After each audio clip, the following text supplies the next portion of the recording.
السلام علیکم ورحمۃ اللہ وبرکاتہ۔ دوستو، اس دنیا میں بہت سی عظیم تر اور بہادر شخصیات ہیں، اور انہی عظیم تر شخصیات میں اہل البیت میں سے حضرت مولا امام حسین علیہ السلام کے بھائی حضرت عباس اور جو مولا حضرت علی علیہ السلام کے بیٹے ہیں۔ عباس شیر کو کہا جاتا ہے، ایک ایسا شیر جسے دیکھ کر باقی شیر ڈر کر بھاگ جائیں۔ روایات کے مطابق کہ کربلا میں ان کے دونوں بازو کاٹ دیے گئے تھے، جس کی وجہ سے اللہ تعالیٰ نے انہیں 2 پر عنایت کیے ہیں۔ دوستو، جناب عباس مولا امام حسن اور مولا امام حسین علیہ السلام کے ساتھ ہی پلے بڑھے، لیکن آپ نے کبھی بھی اپنے آپ کو اپنے بھائیوں کے برابر نہیں سمجھا۔ وہ انہیں اپنا امام اور پیشوا مانتے اور ان دونوں بھائیوں کو ابن رسول اور یا سیدی کہہ کر پکارا کرتے تھے۔ حضرت عباس نہایت ہی خوبصورت شخصیت اور دراز قد تھے۔ روایتوں میں آتا ہے کہ جب آپ گھوڑے پر سوار ہوتے تو آپ کے قدم زمین کے ساتھ ٹکراتے تھے۔ آپ اتنے خوبصورت تھے، اسی لیے آپ کو قمر بنی ہاشم کہا جاتا ہے، یعنی کہ بنی ہاشم کا چاند۔ حضرت عباس حضرت علی رضی اللہ عنہم کی ہو بہو مشابہت رکھتے تھے،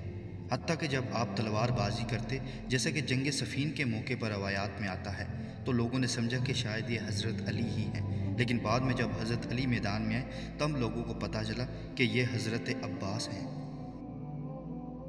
حضرت عباس کے متعلق جو واقعہ کربلا میں ان کی شجاعت اور بہادری ہے، جن کی وجہ سے انہیں عباس علمدار کہا جاتا ہے۔ انہوں نے اپنے اہل البیت اور اپنے ساتھیوں کا ساتھ دے کر ایسی وفا کی مثال قائم کی جو آج تک نہ ہو سکی، اور نہ تاریخ نے ان جیسی وفاداری آج تک دیکھی ہے۔ واقعہ کربلا کے موقع پر حضرت عباس علیہ السلام کی عمر 33 سے 35 سال تھی،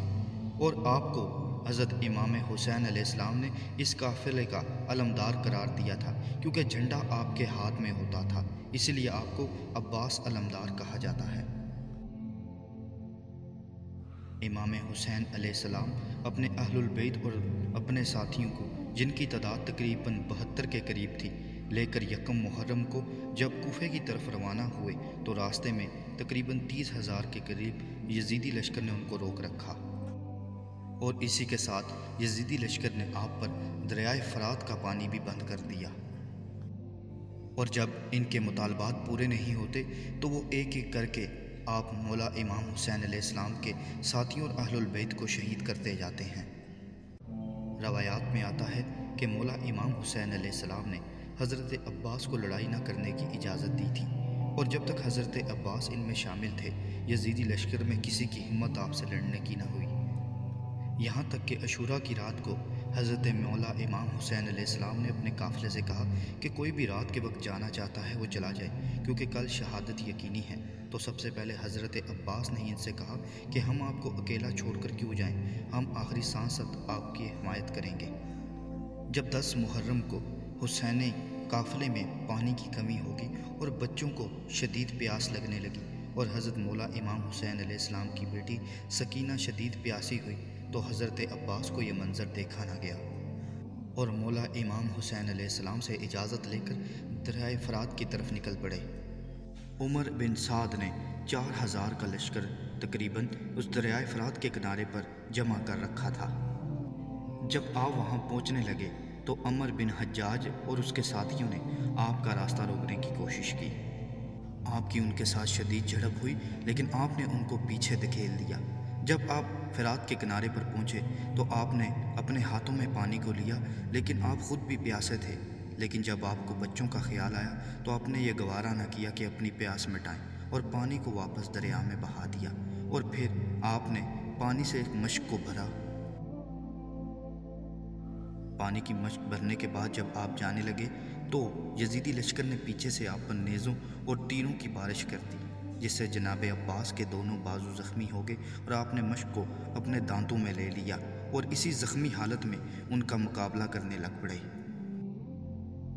مقابلہ کرتے کرتے جب آپ تھک چکے تھے اور مقابلے کے دوران ہی کچھ ملعونوں نے آ کر آپ کے دونوں بازو کاٹ دیے، اور اس کے بعد انہوں نے آپ پر تینوں کی بوچھاڑ کر دی،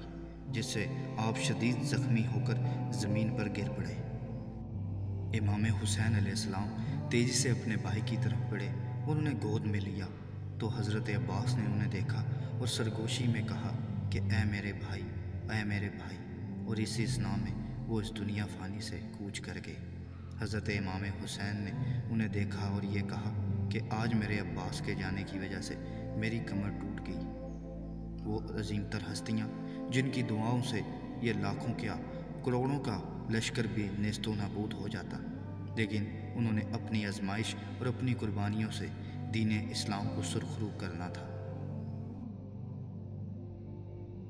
قمر بنی ہاشم کا وہ جان جو کہ جوانی میں ہی اس دنیا میں ان کے سامنے غروب ہوتا نظر آیا، لیکن در حقیقت وہ چاند رہتی دنیا تک اللہ تعالیٰ نے اس کو ایسا بلند کر دیا کہ آج سبھی ان کے مطلب ان کی وفا اور شجاعت کے گن گاتے ہیں۔ اللہ تعالیٰ سے دعا ہے کہ وہ ہمیں ان عظیم تر ہستیوں کے نقش قدم پر چلنے کی توفیق عطا کرے اور ان جیسی وفا اور بہادری اور استقامت عطا کرے۔ اللہ تعالیٰ سے دعا ہے کہ وہ ہمیں اپنے دین کو سمجھنے، اس پر عمل کرنے اور دوسروں تک پہنچانے کی توفیق عطا کرے۔ السلام علیکم ورحمۃ اللہ وبرکاتہ۔